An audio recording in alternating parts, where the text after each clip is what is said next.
Richard, what a win for the team today. How would you look back on that performance?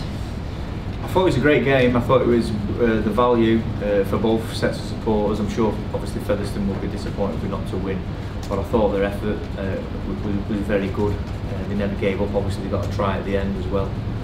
I thought for our boys, I thought it was so tough. I thought we nailed the plan. I think we were completing at around 90%, which is unheard of for Halifax. There was a moment in that first half after about 15 minutes when they got 4 dropouts, and I was probably more confident then than they have been all season. They're really good at defending plays and that type of field position, and then they went up the other end and scored. I think they only had a couple of opportunities in good ball and took them. With a long ball, I thought Will Sharp was brilliant, took them tries real well for us today. So on the whole, yeah, going away from here really pleased, and it was everything that we wanted. It was a real tough encounter with a local team. Was that the most pleasing aspect, particularly the defence? Well, it always is for me, but we needed to win. We needed to. I mean, Featherstone had a similar defence to us prior to the game, so. But it was about doing a job and winning. You know, when we said a couple of weeks ago, didn't we, that we're going to have to do some things that we've never done before. Well, I've never been involved in a team that's won here against Featherstone. That's good. I've never been down to London and won, so we're looking forward to that one next week. We're going to have to take some of these challenges off, but we've got every confidence. I've got every confidence in this group at the moment.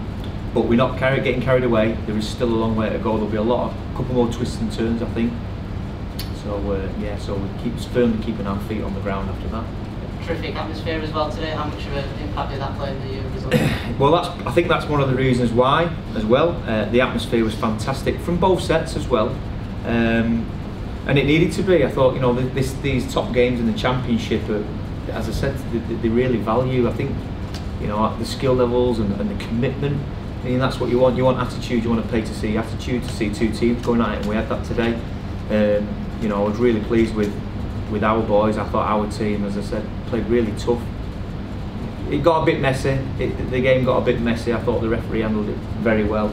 I wasn't too happy with Jacob throwing that ball away, but it was hot. There was you know, you've got to keep your concentration. But I'll 100% back my players. They look after each other, and we needed to do today. How big a win is this in terms of the top 4, and particularly going into these, you know, last 3 games of the season? Confidence really high.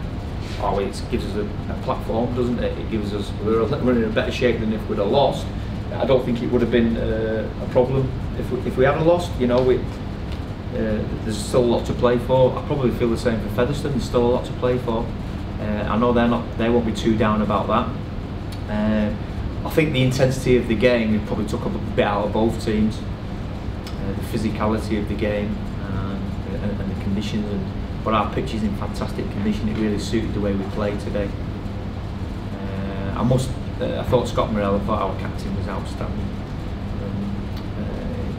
He's just said that, well, I'll just turn up for the big games. Well, we've got 3 big games coming up, so keep turning up, young man. He was great, and the supporters we got, you know, were 100% behind him and the rest of his mates. Fantastic. You mentioned there's a lot of rugby still to be played, Richard, but you're in the top 4. It's now effectively in your hands to decide if you're going to stay there. Yeah, and it was a couple of weeks ago, and we thrive. I think we thrive on the pressure. It's a, you know, there's a lot at stake. There's a lot at stake for all the clubs involved. But it's great from the outside. You know, if I was a supporter looking at the championship at the moment, it's fantastic. You know, even the draw yesterday was, wow, that's really opened things up as well. So. But we've got 3 really tough games. I think being at home is going to help us. We're obviously away next week, which I said to you, you know, the pitch and playing down there is difficult, but we can overcome it. And then we've got 2 home games, so it's all to play for. We're in a good position, and that's 100% down to the players' attitude and our backroom staff and Scott and Simon who helped me out with the coaching, especially when I've been off feet. My legs have been in a brace for 5 weeks now. They've really took hold of what we're trying to do, and it's, you know, big raps for them. And obviously the first win over Featherstone at the Shea in what must be 10 seasons. How much of a psychological boost is that going to be for the end of the season? Yeah, they've got us over the last few years. Yeah, they got us last year. You know, they finished a place above us in that middle eights, and they seemed to raise the game. I know they brought in a few players from Leeds today, and we had to encounter and manage with that. But I thought we did that admirably. I thought we were fantastic, consistently good. There wasn't, as I said to you, when we defended our line so well and went down, we had 3 opportunities and we scored 3 tries, and that's testament to the character of the players, that they know that they can come through. We built that up. That doesn't happen overnight. That grit and resilience, you have to build that up throughout the season. You know, for anyone who doesn't know, we got beat by Oldham and then Toulouse, and it was a really dark day for me this season. But days like today make them weeks worthwhile. And on Thursday night, I was here to watch the reserve game. The new guy, Walid Baregba, yeah, if I pronounced it right. I thought his performance on Thursday, Richard, is going to potentially give you a headache down the line. Yeah, I've probably got a few above that as well. We've got Sean Jones, who's outstanding. We've got our 2, Connor and Curtis Davis, were really good. Fraser Morris. You know, we missed Ben Eaton and Elliot Morris out there today, so we're in a really good spot. And again, that's down to Andy Ollier, our strength and conditioning coach, who's we're giving the weekend off this weekend. We'll probably not. We'll keep him in Barcelona.